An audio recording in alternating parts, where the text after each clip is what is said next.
Hello hello साथीहरू, मलाई यो फेसबुकको मेसेजमा होइन, अनि कमेन्टमा पनि कति आउँछ र टिकटकको मेसेजमा पनि कति धेरै उसके मेसेज गर्नुहुन्छ, धेरैले सोध्नुहुन्छ हामी भिजिटमा दुबई कतार गल्फ कन्ट्रीहरू अथवा मलेसिया कतार कता कताबाट होइन भिजिटमा आउन मिल्दैन, अथवा आयो भने हेल्प गर्न सक्नुहुन्छ भनेर उस गर्नु कतिले मेसेज गर्नु। अझ मेसेजमा त धेरै कतिले गर्नुहुन्छ, कति धेरै मान्छे आउन चाहनुहुन्छ, कति चाहिँ धेरै ओल्डर पनि हुनुहुँदो रहेछ। धेरैले म ओल्डरै हो, यति वर्ष काम गरेको, मलाई सबै अनुभव छ, भिजिटमा आउन मिल्दैन भनेर पनि सोध्नुहुन्छ होइन।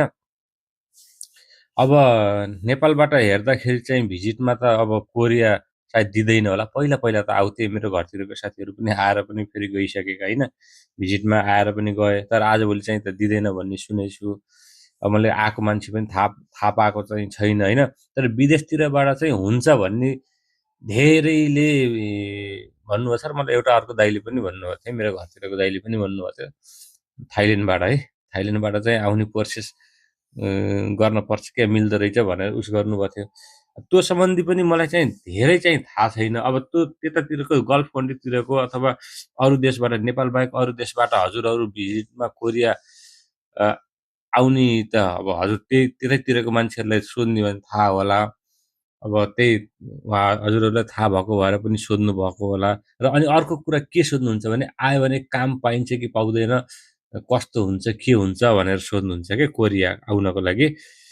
अब मैले पनि अब सबै जान्ने कुरो पनि हुँदैन, तर मैले यहाँको रहनसहन बुझे अनुसार आफ्नो वरिपरिको वातावरणले पनि थाहा हुन्छ, साथीभाइसँग कुरा गर्दाको थाहा हुन्छ नि होइन। कतिले चाहिँ नआउनुहोस् भनेर ठुल्ठुला कुरा उस गर्नुहुन्छ, सजेस्ट गर्नुहुन्छ होइन। म त भन्छु, कोरिया छिर्न सक्नुहुन्छ भने छिर्नुहोस्, जसरी हुन्छ छिर्न सक्नुहुन्छ भने छिर्नुहोस्।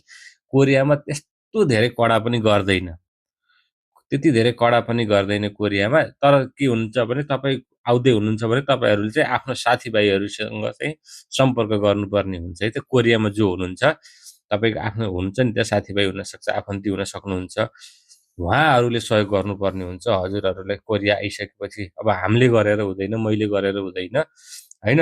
मैले गरेँ भने पनि एकजनाले गरौँला, गर्न सक्छु नसक्ने होइन, गर्न सकिन्छ। तर कतिजनाले सोध्नुहुन्छ, सबैले त असम्भव हुन्छ नि त। यहाँ के हुन्छ भने, हजुरहरू भिजिट भिसामा आइसकेपछि त्यसपछि त हजुरहरू इल्लिगल बस्ने हो होइन, इल्लिगल बस्ने हो। हजुरहरूलाई साथी चाहिँ किन चाहिन्छ भन्दा, हजुरहरू आइसकेपछि यहाँ कोरियामा चाहिँ इङ्ग्लिसहरू पनि त्यति धेरै चल्दैन। हजुरहरूलाई आएपछि साथीले एयरपोर्टबाट रिसिभ गरेर 2-4 दिन त साथीले आफ्नै कम्पनीमा नै राख्न सक्यो होइन। अथवा नत्र हजुर बस्ने ठाउँको व्यवस्था गरिदिनु पऱ्यो नि त, होटलमा बस्नु हुँदैन हजुरहरू। यहाँ सेल्टरहरू हुन्छ, कि त त्यो ठाउँमा लगेर साथीले राखिदिनु पऱ्यो, कि त आफ्नै कम्पनीमा लिएर गएर 2-4 दिन राख्ने, त्यसपछि सेल्टरतिर व्यवस्था गरिदिने। र अनि यहाँ चाहिँ फेसबुकको ग्रुपहरूमा पनि यसो काम छैन भनेर सोध्यो भने धेरैले यहाँ छ भनेर यस्तो यस्तो रिप्लाई पनि दिनुहुन्छ होइन। हो त्यस्तोमा काम खोजेर सल्लाह गरेर काम लगाउन सकिन्छ। नत्र 1-2 महिना बस्यो भने पनि त्यसपछि ढिलो चाँडो काम कोरियामा पाइन्छ, एउटा लिङ्कबाट बनिहाल्छ। तर हजुरको साथीहरूले हेल्प गर्नुपर्छ, त्यत्तिकै चाहिँ हुँदैन। हजुरहरू आएर सिधै त्यत्तिकै चाहिँ गर्न सक्नुहुन्न। आफन्ती हुनुहुन्छ भने एकदम केही पनि होइन, एकदम सजिलो हुन्छ। तर उहाँहरूले हेल्प मात्रै गर्नु पर्यो, त्यही त हो। यही हो कुरा मेरो चाहिँ।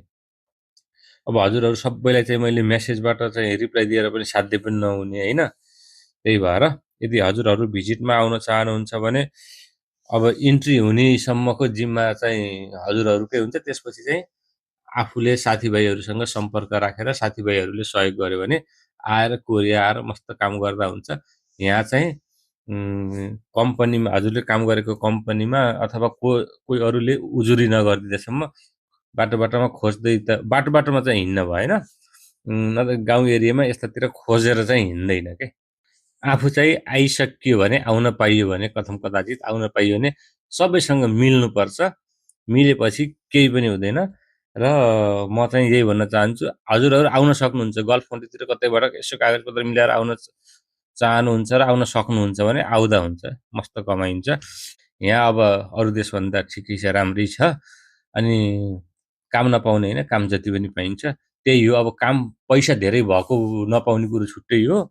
बेसिक 1-2 लाख कमाउने चाहिँ काम फालाफाल पाइन्छ क्या, त्यति धेरै टेन्सन लिनु पर्दैन। म त आउनु नै भन्छु। ल त त्यही हो मेरो कुरो चाहिँ।